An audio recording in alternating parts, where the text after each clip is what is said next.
Sejam bem-vindos à nossa 12ª semana de estudos em casa. Como vocês já sabem, eu sou o professor William e nessa semana nós vamos estudar um pouquinho mais sobre função quadrática. E hoje a ideia é a gente observar diferentes formas de representar a lei de formação de uma função quadrática. Tá? Então a gente já trabalhou com aquela forma geral, né? F de x igual a ax ao quadrado mais bx mais c. E a ideia hoje aqui é a gente ampliar um pouquinho essas possibilidades, trazendo duas novas formas de representação, que é a forma canônica e a forma fatorada da função quadrática. Mas antes da gente conhecer essas outras formas de representação, que tal a gente explorar um pouquinho essa forma que já é conhecida e lembrar ali tudo que a gente já consegue extrair dessa lei de formação? Vamos lá?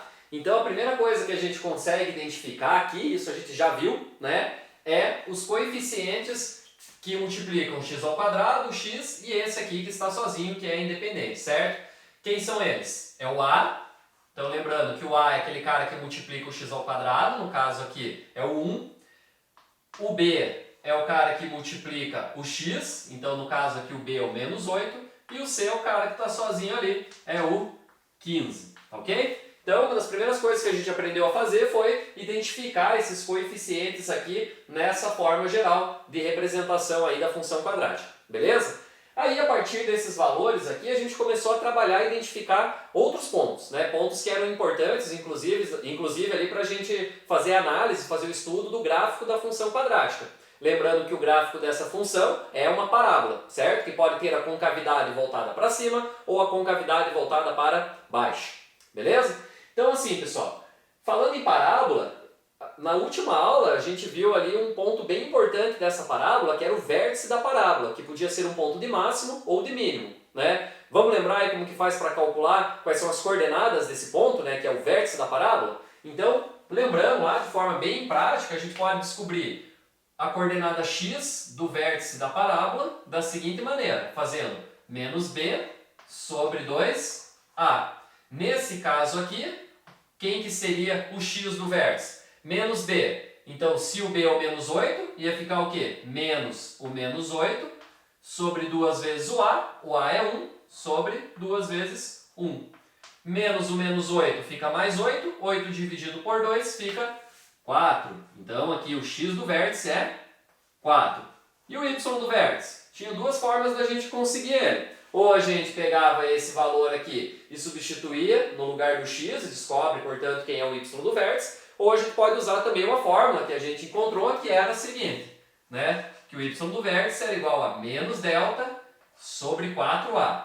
E lembrando que esse delta aqui, quem é mesmo? É b ao quadrado menos 4ac, certo? Então é menos esse valor todo aqui, dividido por 4a. Então, como que fica aí esse y do vértice? Ficaria da seguinte maneira. Olha só. B ao quadrado é quanto? Menos 8 ao quadrado, que é 64. Então, vai ficar menos 64 menos 4 vezes o a, que é 1, vezes o c, que é 15. Certo? Então, vezes 1 vezes 15. Tudo isso aí dividido por 4a. Que no caso seria 4 vezes o 1, beleza? Então, quanto que é o y do vértice aí? 4 vezes 1 vezes 15 fica 60. 64 menos 60 fica 4. Com esse menos aqui da frente fica menos 4. E menos 4 dividido por 4 vai dar menos 1. Então, esse cara aqui é o y do vértice. Então, o vértice dessa parábola aí teria como coordenadas x, o 4, e y, o menos 1.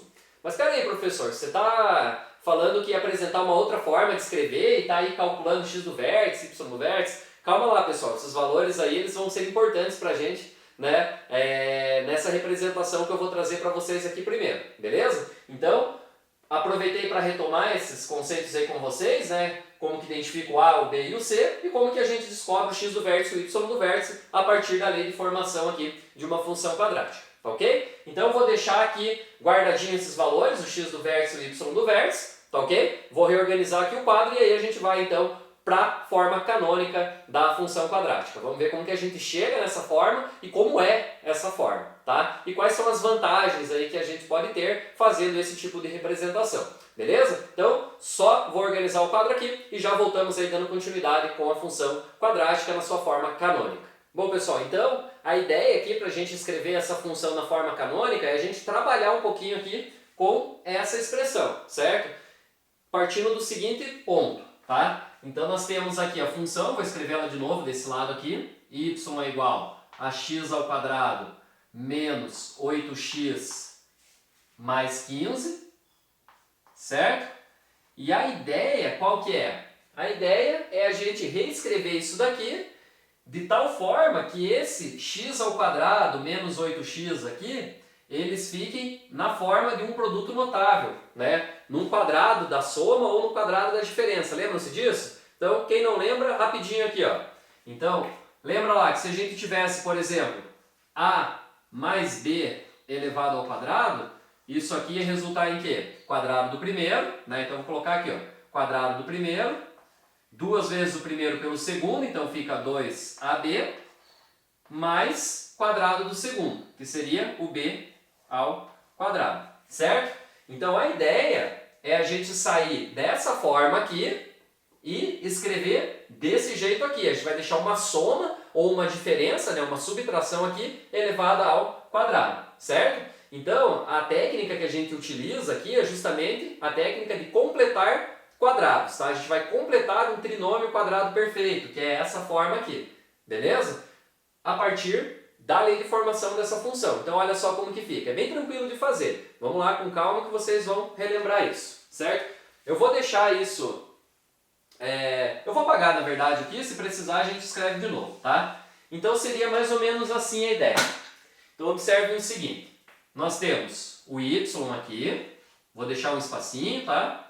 Vai ser igual a x ao quadrado menos 8x, e aí aqui eu vou deixar um espaço em amarelo, que é onde eu vou completar o quadrado, né, como eu falei para vocês. Vocês já vão entender o que significa essa coisa aí de completar o quadrado, tá ok? Então, se vocês puxarem aí um pouquinho na memória que eu acabei de escrever aqui, nós tínhamos lá quadrado do primeiro, 2 vezes o primeiro pelo segundo, mais o quadrado do segundo. Aqui eu tenho dois termos só, e quando a gente trabalha, né, com aquele produto notável, o a mais b elevado ao quadrado, ou o a menos b elevado ao quadrado, a gente tem três termos aqui, por isso que é chamado inclusive de trinômio quadrado perfeito, certo? Então o que a gente vai fazer aqui é mexer nessa equação, nessa função aqui, né, de tal forma que eu consiga escrever esse x ao quadrado e esse menos 8x desse jeito aqui, ó, x mais ou menos alguma coisa aqui, elevado ao quadrado. Então eu quero escrever nessa forma aqui, isso que está escrito desse jeito. Só que para fazer isso eu vou ter que completar esses valores aqui, beleza? Então acompanha comigo aqui, vamos ver como que fica, tá? Então ficaria assim, ó. Só aumentar um pouquinho o espaço aqui. Então o quadrado do primeiro, não é x ao quadrado que eu tenho aqui? Então por isso que o x eu já sei que vai aparecer. Aí eu tenho que pensar assim, qual que era o segundo lá? É 2 vezes o primeiro pelo segundo, certo?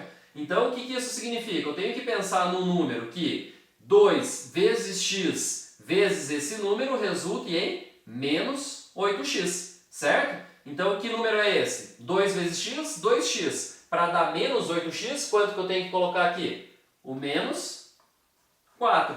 Olha só, quadrado do primeiro, x ao quadrado, 2 vezes o primeiro pelo segundo, olha só, 2 vezes x, 2x, vezes menos 4, menos 8x, tá certo? Quem que está faltando aqui para eu poder escrever desse jeito? O quadrado do segundo, que é o 4 ao quadrado, que no caso aqui seria o 16. Então é por isso que a gente diz que a gente completa o quadrado, então esse 16 não estava ali, certo? Então eu coloco esse 16 para eu poder escrever nessa forma aqui, esse número que estava x ao quadrado menos 8x, esses coeficientes aqui a e b, certo? Então, agora que eu consegui completar esse quadrado aqui, colocando esse 16, eu posso dizer que esse trinômio aqui é a mesma coisa que esse aqui. X menos 4 ao quadrado é a mesma coisa que x ao quadrado menos 8x mais 16. Mas aí você deve estar pensando, pô professor, mas você colocou 16 aí Na função mudou a lei de formação dessa função. Do jeito que está aqui realmente mudou. Mas olha só o que eu vou fazer. Isso aqui é uma equação, concorda comigo? Ó, tem um sinal de igual aqui e a gente tem essa balança equilibrada. Se eu coloquei 16 desse lado aqui, o que eu tenho que fazer para continuar mantendo esse equilíbrio? Eu tenho que colocar 16 aqui do outro lado também, certo? Então lembra lá daquela historinha da balança de pratos, quando a gente começa a trabalhar com equação lá no sexto ano, no sétimo ano, certo? Então nós temos ali uma balança, tudo que eu coloco de um lado eu tenho que colocar do outro, certo? Então se eu somei 16 desse lado, eu tenho que somar 16 do outro também. Então agora não alterou em nada, esses dois lados aqui continuam equivalentes, beleza? Então nós ficamos com o quê? Com y mais 16, certo? Vou reescrever aqui, é igual a x menos 4 elevado ao quadrado, mais o 15, certo? Lembrem que esse 16, esse menos 8x e esse x ao quadrado é esse carinha aqui, né? Eu reescrevi isso dessa forma aqui, fatorado, tá ok? E aí, o que a gente vai fazer para terminar, para chegar na forma canônica? Esse 16 que está somando o y, a gente vai passar para o outro lado. Vamos deixar o y isolado, como a gente é acostumado a fazer quando trabalha aí com as funções. Então vai ficar assim, que o y vai ser igual a x menos 4 elevado ao quadrado, mais 15, e esse cara aqui, que estava somando, passa subtraindo, certo? Menos o 16. E aí, para terminar, nós ficamos com y igual a x menos 4 elevado ao quadrado, 15 menos 16 é menos 1, certo? E essa daqui, então, é a chamada forma canônica da função quadrática.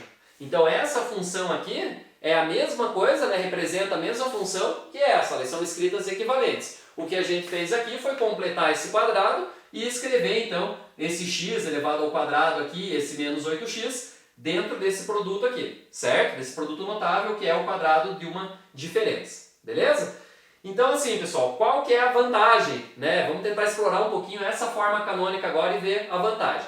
Lembra daqueles valores do x do vértice e do y do vértice que eu calculei lá com vocês? Olha só, quanto que era o x do vértice? Não era 4? O y do vértice não era menos 1? Agora, olha só que bacana aqui, ó. Ficou x menos 4 e aqui ficou o menos 1.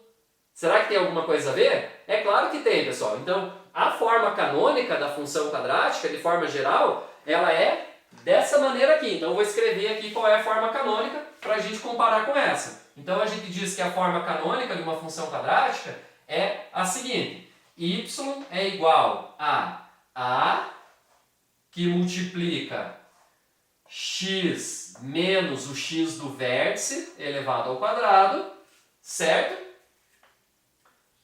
Menos o y, mais o y do vértice. Então, essa aqui é a famosa forma canônica da função quadrática, em que esse valor que está subtraindo o x aqui vai ser o x do vértice e esse aqui vai ser o y do vértice, tá? E esse a multiplicando aqui, por que ele não apareceu nessa função que a gente trabalhou? Na verdade ele apareceu, só que quem que está na frente multiplicando esse x menos 4 ao quadrado aqui? É o número 1, por isso que não precisa colocar. Lembra lá que o a era o número 1 nessa nossa função quadrática? Então é por isso que ele não aparece. Se tivesse um outro a aqui, ficaria justamente esse valor multiplicando esse produto aqui, certo?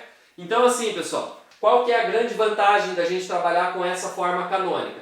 É que ela já nos fornece de cara aí a concavidade da parábola, se está para cima ou para baixo, né? Isso daqui quem vai nos dizer o valor do A, e além disso as coordenadas x e y do vértice. Então essa é muito útil, né? Essa escrita aqui, porque ela já nos fornece direto aí as coordenadas x do vértice e y do vértice, como vocês viram aí, nos ajuda numa série de problemas aí que envolvem máximo e mínimo da função quadrática. Bom, pessoal, e agora que a gente já viu aí como que se escreve a forma canônica da função quadrática e quais informações que ela nos traz ali de imediato, né, que no caso são a coordenada x e a coordenada y do vértice, nós vamos escrever agora a forma fatorada da função quadrática. E essa forma fatorada, ela vai nos fornecer direto ali os zeros dessa função quadrática, certo? Lembram-se lá dos zeros da função quadrática? São os valores de x que resultam em y igual a zero, certo? Que na prática é o quê? É a gente resolver essa equação aqui do segundo grau, né? Então x ao quadrado menos 8x mais 15 igual a zero. Aí a gente determina lá o x1 e o x2, e esses dois valores aí eles são chamados os zeros da função. Esse igual a zero aqui é porque justamente a gente quer encontrar os valores de x que fazem o y virar zero. Beleza? Então a forma fatorada da função quadrática, ela vai ser a seguinte, né? Y igual ao a que multiplica x menos o x1 e multiplica também o x menos o x2, tá? Então, essa aqui é a forma fatorada aí da função quadrática. E ela, como eu falei para vocês, nos fornece já direto aqui os zeros dessa função, tá ok? Então, assim, para a gente escrever essa função aqui da forma que ela está na forma fatorada, o que a gente precisa fazer apenas? Identificar quem é o a, isso já está feito, o a aqui vale 1, né? E além disso, determinar aí os zeros dessa função, certo? Então, para determinar os zeros da função, basta a gente resolver essa equação do segundo grau, como eu já disse aí para vocês, e para resolver ela tem vários caminhos, e eu vou utilizar aqui a soma e produto, certo? Então, lembrando lá, qual que é a ideia da soma e produto? Eu quero descobrir dois valores aqui que atendam às seguintes características, né? A soma deles dê o oposto do b, certo? Então, dois números que somados aqui resultem em 8, beleza? E cujo produto seja igual ao c, que é o 15. Então, o produto tem que dar o c e a soma desses dois números tem que dar o oposto do b. Então, se o b é menos 8, tem que dar mais 8. Beleza? Então, que número é esse? Esses números vão ser o 3 e o 5. Ó. 3 mais 5, 8. E 3 vezes 5 é o 15. Ou seja, nós temos aqui que o x1 é igual a 3 e o x2 é igual a 5. Então, nesse caso aí, como nós temos aí o x1 igual a 3, o x2 igual a 5 e o a igual a 1, como que vai ficar a forma fatorada dessa função quadrática aqui? Vai ficar dessa maneira. Y igual a 1 que multiplica. Como é 1, não precisa nem colocar ali, né, na multiplicação. Então vai ficar x menos 3 vezes, quem que é ali o outro x, né, o x2? Então vai ficar o x menos o 5, que é esse outro x2 aí, certo? Então, essa forma que eu coloquei aqui é a forma fatorada da função quadrática que eu apresentei aqui como exemplo para vocês. X ao quadrado menos 8x mais 15 igual ao y. Então agora, para a gente fechar, eu vou resolver uma questão aí com vocês para a gente ver como que essas novas formas de representar a função quadrática podem nos ajudar, né? A importância da gente conhecer essas diferentes formas é que, dependendo da quantidade de informações que a gente vai ter lá no problema, a gente vai ter que optar por uma ou por outra, certo? Então nem sempre eu vou ter todas as informações para escrever nessa forma aqui. Às vezes eu vou ter só as raízes, então eu posso escrever na forma fatorada e chegar nela. Ou eu posso ter só os valores ali de máximo ou de mínimo, né, que vão ser ali os valores do vértice da parábola. Então eu posso escrever na forma canônica. Então, dependendo das informações que eu tenha, vai ser mais conveniente usar uma ou outra forma, tá? Então nós temos aí agora essas três formas de representar a função quadrática. Então a questão que nós vamos resolver aí é a questão número 5, que está lá na página 56 do livro de vocês, aí, do volume 2, certo? A questão diz assim, ó.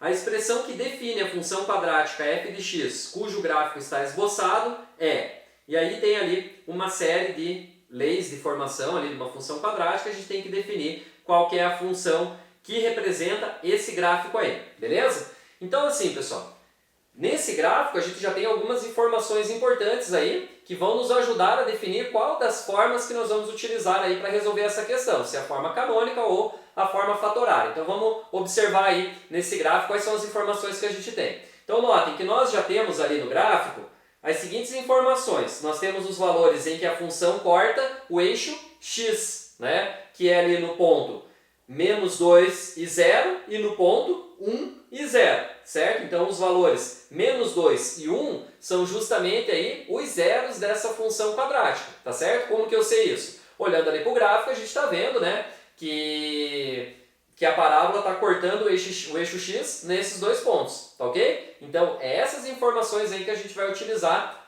de início aqui para a gente determinar qual é a lei de formação dessa função. Bom, pessoal, então ali do gráfico, conforme a gente acabou de conversar, nós conseguimos extrair as informações de que o x1 é o menos 2 e o x2 é o 1, que são aí os zeros da função. Quais das duas formas que nós acabamos de ver aí de representação da função quadrática que trabalha com os zeros da função?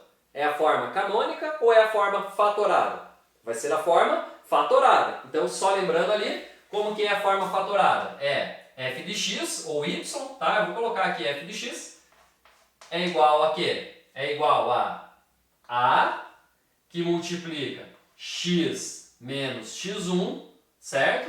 E x menos o x2. Então, olha só, como a gente tem essa informação aqui dos zeros da função, a gente pode recorrer a essa forma. E é isso que eu estava falando para vocês. Então, dependendo das informações que a gente tem do problema, a gente vai ter que optar por uma forma ou outra, né? Uma ou outra vai ser aí a mais conveniente. Então, para a gente começar aqui, determinar já, né, qual é a lei de formação, é só a gente substituir esses valores aqui, tá? Então, a princípio, nós vamos ficar com o seguinte, com f de x igual ao a, que multiplica x menos x1, só que o x1 é o menos 2. Menos o menos 2 fica mais 2. Cuidado com isso, hein, pessoal? Ó, é menos o x1. Se o x1 é menos 2, menos o menos 2 fica mais 2. E multiplica ali o x menos o x2, que é o 1, certo? Então, quase terminamos a questão já. Olha só a lei de formação, tá bonitinha aqui, quase pronta.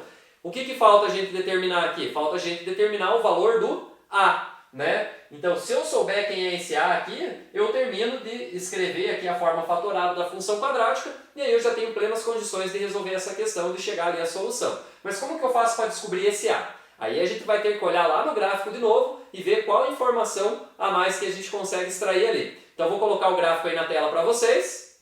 E olha só, ali no gráfico a gente consegue observar o seguinte ponto, o ponto de coordenada 0 para o x e menos 4 para o y, né? É o ponto ali onde a parábola está cortando o eixo y, tudo bem? Então, com essa informação aí, a gente já vai conseguir agora descobrir o a. Vejam só como a gente vai fazer isso. Então, traduzindo o que está escrito ali no gráfico, né, aquela informação ali, aquele ponto que nós temos 0 para o x e menos 4 para o y, nós podemos escrever dessa forma aqui, que o f de 0, então quando o x é 0, o resultado é menos 4, certo? E nós temos essa função provisória aqui, então nós vamos utilizar ela para descobrir o a. Então olha só, o f de 0 vai ser igual a menos 4, certo? Então onde tem x aqui eu vou colocar o 0 e esse valor aqui, né, que vai ser o f de 0, vai dar menos 4, certo? Então vai ficar assim, que a vezes 0 mais 2 vezes 0 menos 1 é igual a menos 4, certo? Então, ó, se o f de 0 é menos 4, então no lugar do x eu coloquei o 0, certo? E no valor do f de x aqui, eu coloquei o menos 4. Então, foi isso que eu escrevi aqui. Agora, olha só que tranquilo que fica. 0 mais 2, quanto que é? É 2, certo?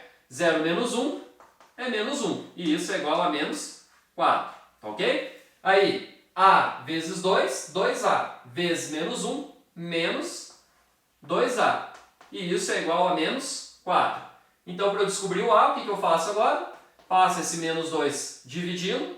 Então, vai ficar menos 4 dividido por menos 2. Menos 4 dividido por menos 2 é mais 2. Então, o a aqui, ele vale 2.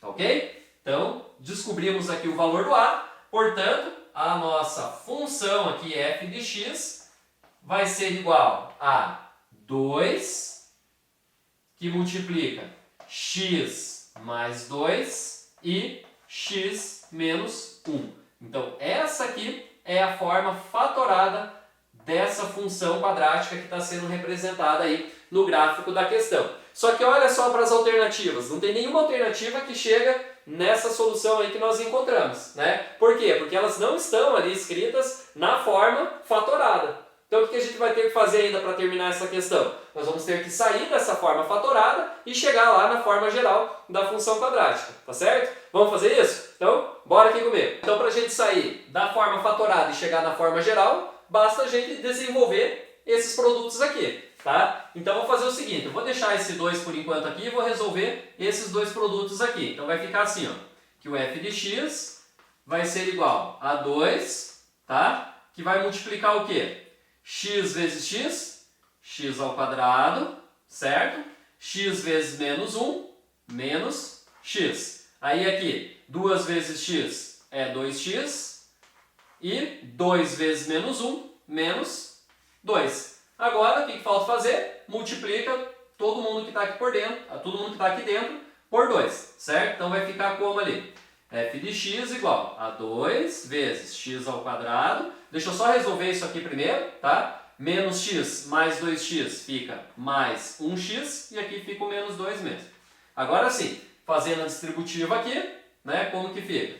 F de x igual a 2 vezes x ao quadrado, que fica 2x ao quadrado, certo? Mais 2x, 2 vezes menos 2, menos 4. Então, essa aqui é a forma geral aí da função quadrática que está sendo representada por esse gráfico. 2x ao quadrado mais 2x menos 4. E agora sim nós conseguimos chegar aí a uma das alternativas, que é a alternativa D. Então, essa aí é a solução dessa questão. Mas notem que a gente teve que sair lá da forma fatorada, porque a gente só tinha poucas informações ali, e aí trabalhar com essa forma fatorada e chegar lá na forma geral. Então, essa que é aí uma das grandes vantagens da gente conhecer essas diversas formas de representar a função quadrática. Se nós não conhecêssemos essas formas, a gente teria que recorrer, por exemplo, a um sistema de equações para chegar nessa forma geral. Então tem várias maneiras aí de se chegar ali de formação de uma função. Quando nós conhecemos 3 pontos, eu até trabalhei isso com vocês aí, né, lá nas nossas primeiras aulas de função quadrática, mas agora vocês têm novas ferramentas aí que com certeza vai aumentar bastante as possibilidades de vocês. Ok? Para finalizar aí, eu vou indicar agora algumas questões para vocês resolverem, para vocês praticarem um pouquinho e refrescarem um pouquinho a memória também em relação a tudo isso que a gente falou hoje,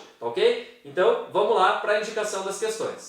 Sugiro então que vocês resolvam as questões de 1 a 6, que estão aí na página 56, né, do livro de vocês, do livro didático aí, do volume 2, e lá no livro de atividade de vocês, eu sugiro que vocês resolvam as questões 14, 15 e 16, que estão entre as páginas 25 e 27, ok?